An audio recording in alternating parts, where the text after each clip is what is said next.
विषय सामान्य विज्ञान, इयत्ता 7वी, धडा 17वा, प्रकाशाचे परिणाम. थोडे आठवा. मुलांनो, आपल्याला दैनंदिन जीवनामध्ये प्रकाश ही अत्यंत आवश्यक गोष्ट आहे. प्रकाश नसेल तर सर्व सजीवांचे जीवन अंधकारमय होईल. तुम्ही मला सांगा बरं, आपल्याला प्रकाश कशापासून मिळतो?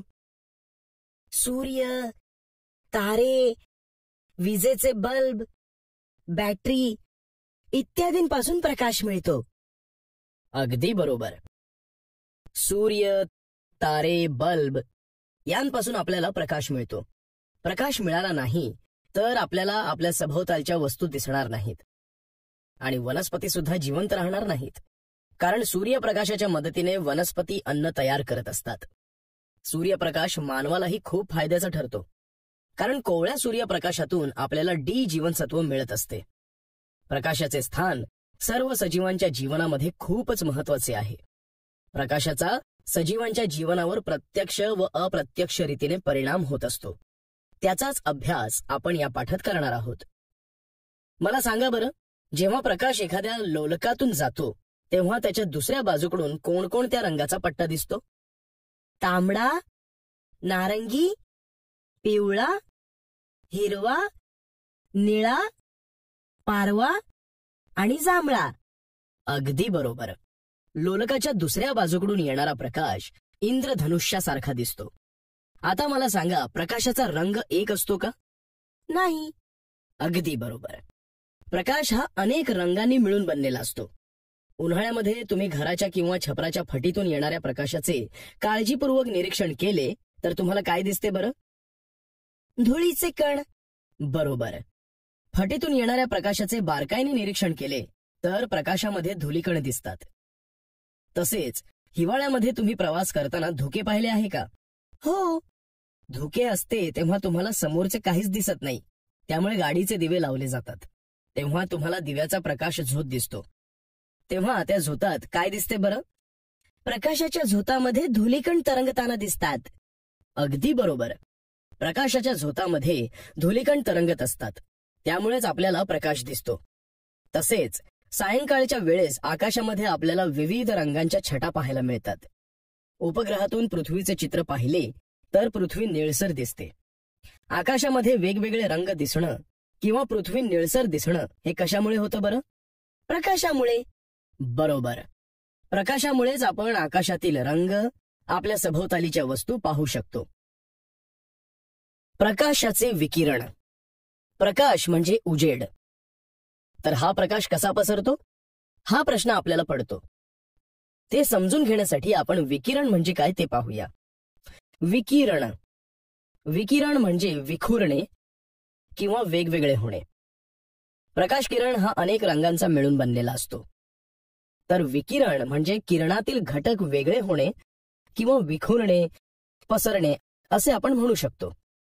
प्रकाश किरण हे स्थायू, द्रव आणि वायू यांच्या सूक्ष्म कणांवर आदळले की प्रकाश किरणातील घटक वेगळे होतात किंवा विखुरले जातात.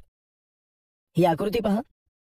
या आकृतीत दाखवल्याप्रमाणे काचेचे एक चंचुपात्र घ्या. या चंचुपात्रामध्ये स्वच्छ पाणी टाका. आता या पाण्यावर लेझर पॉइंटरने लेझर किरण सोडा. आता मला सांगा, स्वच्छ पाण्यात लेझर किरण सोडले तर प्रकाश झोत दिसतो का? नाही. बरोबर. आता याच पाण्यामध्ये दुधाचे थेंब किंवा दुधाची पावडर टाका. आता तुम्हाला प्रकाशाचा झोत दिसतो का? हो, प्रकाशाचा झोत दिसतो आहे. म्हणजेच साध्या पाण्यात आपल्याला प्रकाश झोत दिसत नाही, परंतु त्या पाण्यामध्ये दुधाचे थेंब टाकले किंवा दूध पावडर टाकली तर त्यामध्ये प्रकाश झोत दिसतो. म्हणजेच थोड्या गढूळ पाण्यात प्रकाश किरण स्पष्टपणे दिसतात. पाण्यात तरंगणाऱ्या दुधाच्या सूक्ष्म कणांवर प्रकाश किरण आदळून ते आजूबाजूला विखुरले जातात. हेच विखुरलेले किंवा पसरलेले किरण आपल्या डोळ्यात शिरतात आणि आपल्याला प्रकाश दिसतो. आपण पाण्यामध्ये दुधाऐवजी मीठ, साखर, डिटर्जंट पावडर या गोष्टी वेगवेगळ्या चंचुपात्रात मिसळल्या तर त्यामध्ये सोडलेल्या लेझरचा प्रकाश झोत दिसेल का? हो, दिसेल. अगदी बरोबर. पाण्यात मिसळलेल्या सूक्ष्म कणांवर किरणे आदळतात व प्रकाश झोत आपल्याला दिसतो.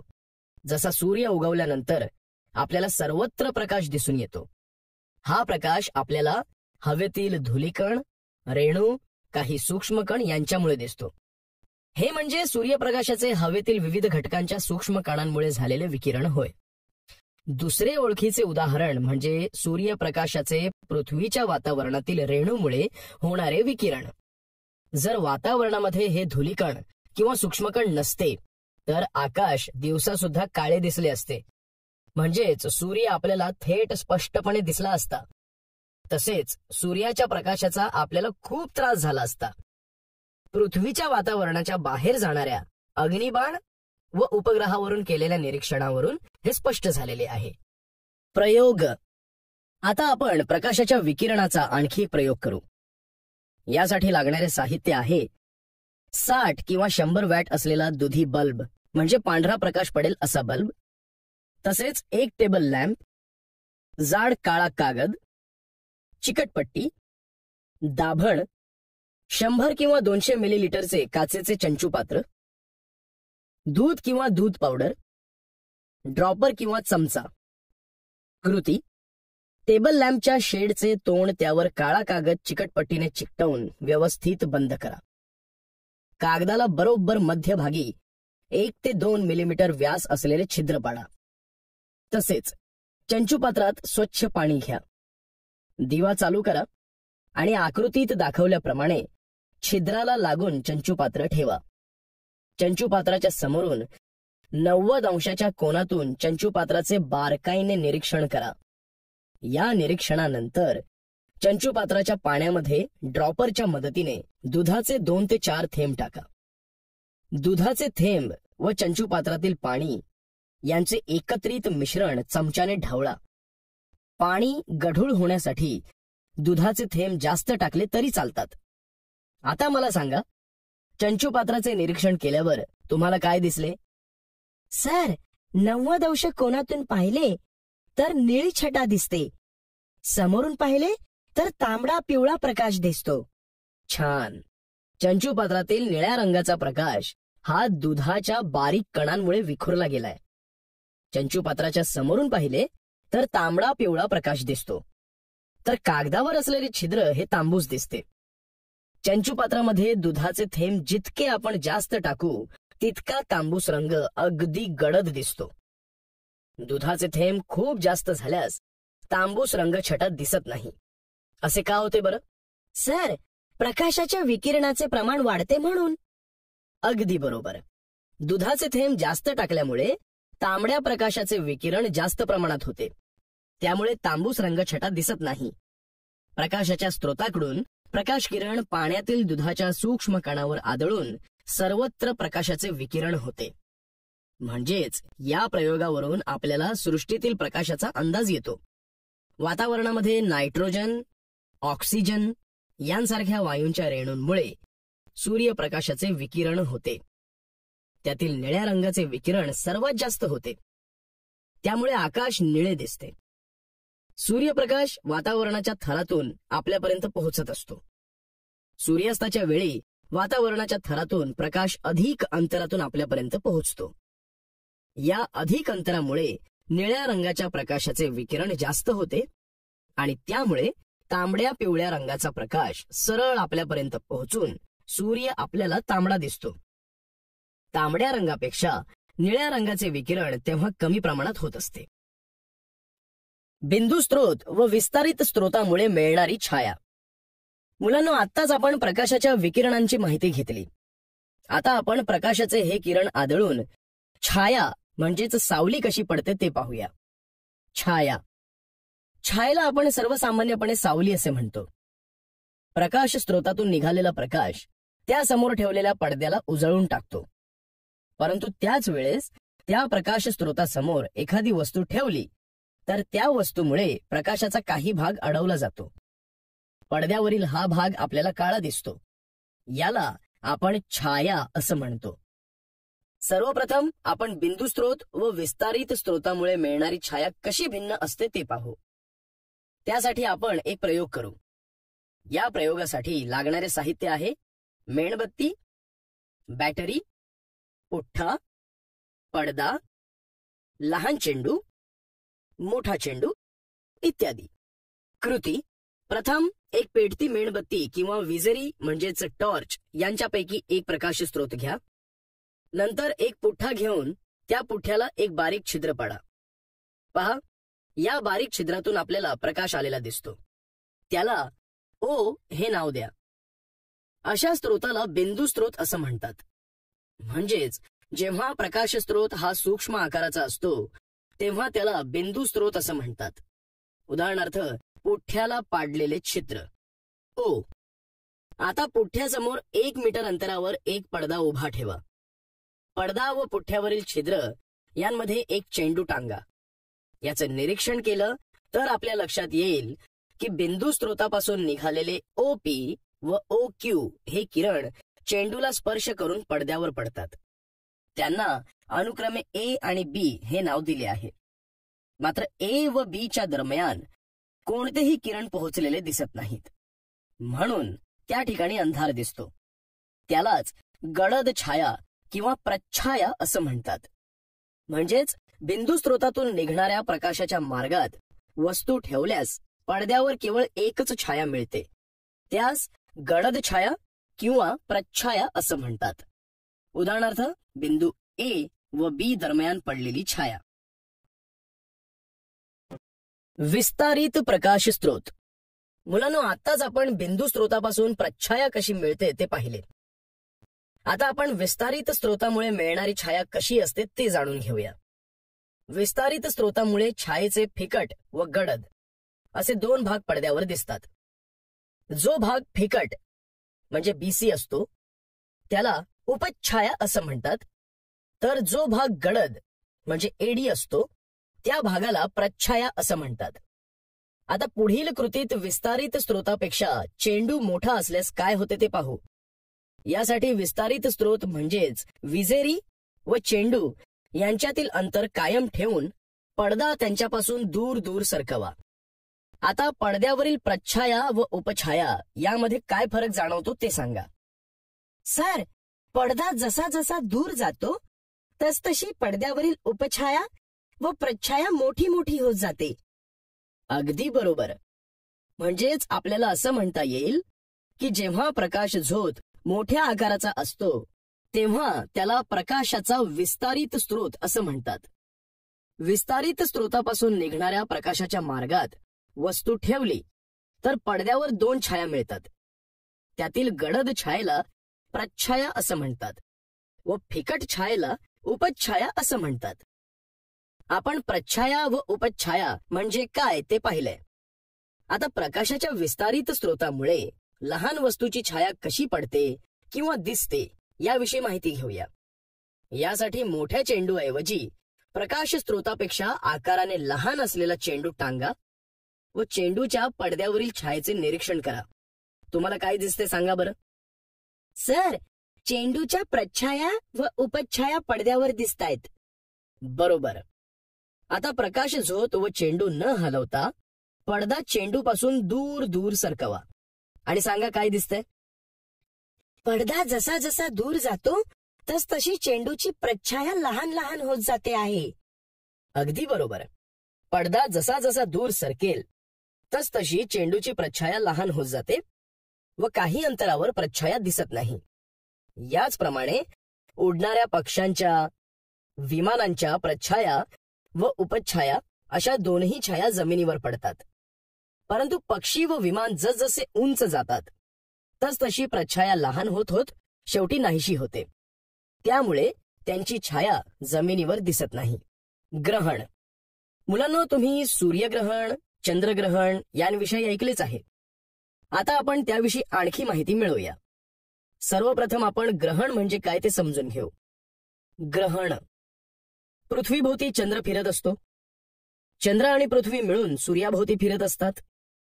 परंतु हे दोघेही सूर्याभोवती फिरत असताना त्यांच्या भ्रमणाच्या कक्षा वेगवेगळ्या असतात. जेव्हा सूर्य, चंद्र, पृथ्वी एका सरळ रेषेत येतात तेव्हा ग्रहण लागले असे म्हणतात. ग्रहण लागणे ही एक नैसर्गिक घटना आहे. पुराणामध्ये विविध ग्रंथांमध्ये ग्रहणाविषयी वेगवेगळ्या कथा सांगितल्यात. परंतु वैज्ञानिक दृष्टिकोनातून ग्रहण ही एक नैसर्गिक घटना आहे. ग्रहणे दोन प्रकारची असतात, सूर्यग्रहण आणि चंद्रग्रहण. सूर्यग्रहण. सूर्य हा आकाराने प्रचंड मोठा विस्तारित प्रकाश स्रोत आहे. जेव्हा सूर्य व पृथ्वी यांच्या दरम्यान चंद्र येतो तेव्हा चंद्रामुळे सूर्यप्रकाश अडवला जातो. त्यामुळे चंद्राची सावली पृथ्वीवर पडते. या सावलीच्या भागातून सूर्यबिंब दिसत नाही किंवा कमी प्रमाणात दिसते. यालाच सूर्यग्रहण असं म्हणतात. जेव्हा सूर्यबिंब चंद्रामुळे पूर्ण झाकले जाते तेव्हा या ग्रहणास खग्रास सूर्यग्रहण असं म्हणतात. परंतु ज्या वेळेस सूर्यबिंब चंद्रामुळे पूर्णपणे झाकलेले नसते तेव्हा त्या ग्रहणास खंडग्रास सूर्यग्रहण असं म्हणतात. तसेच चंद्राची प्रच्छाया पृथ्वीवरील अतिशय कमी भागात पडते तेव्हा चंद्राने सूर्यबिंबाचा परीघ वगळता मधलाच भाग झाकलेला दिसतो. सूर्यबिंबाचा परीघ प्रकाशाने उजळलेल्या बांगडीसारखा दिसतो. त्याला कंकणाकृती सूर्यग्रहण म्हणतात. सूर्याकडून निघणारी हानिकारक अतिनील किरणे सूर्यग्रहणाच्या वेळी पृथ्वीवर पोहोचत असतात. त्यामुळे आपल्या डोळ्यांना इजा पोहोचण्याचा धोका जास्त असतो. त्यामुळे ग्रहण पाहते वेळेस काळ्या चष्म्याचा वापर करावा. सूर्यग्रहण फक्त अमावस्येच्या दिवशीच होत असते, परंतु सर्वच अमावस्यांना सूर्यग्रहणे होत नाहीत हे लक्षात घ्यायला हवे. सूर्यग्रहणानंतर आता आपण चंद्रग्रहणाविषयीची माहिती मिळवूया. चंद्रग्रहण.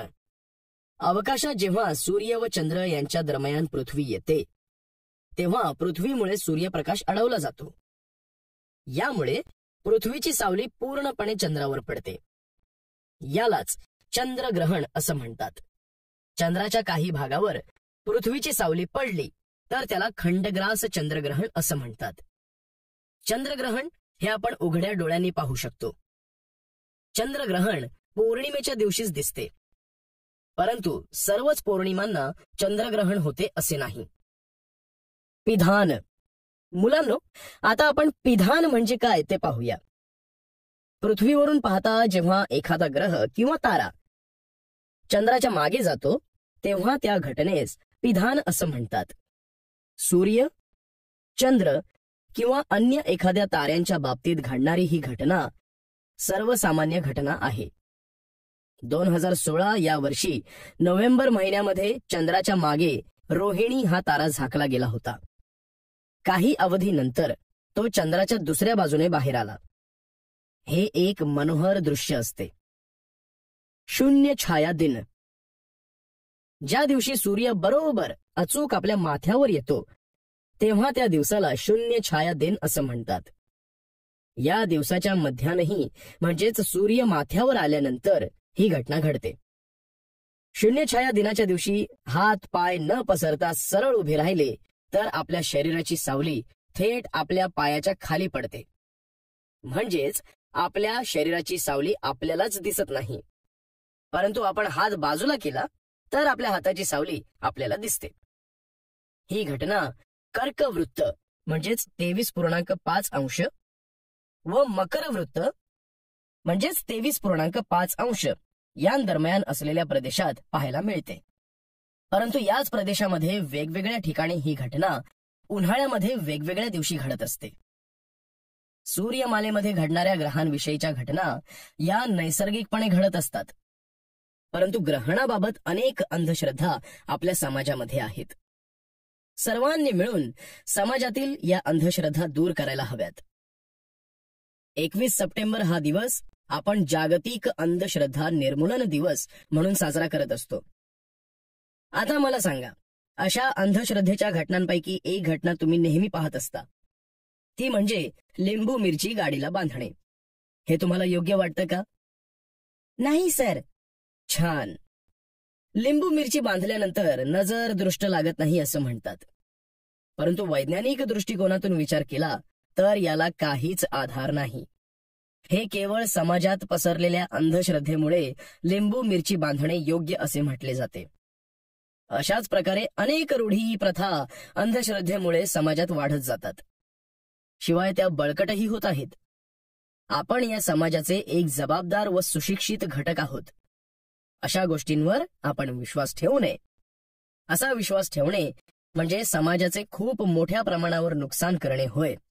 आज आपण इथेच थांबणार आहोत. पुन्हा भेटूया पुढील पाठाच्या वेळी.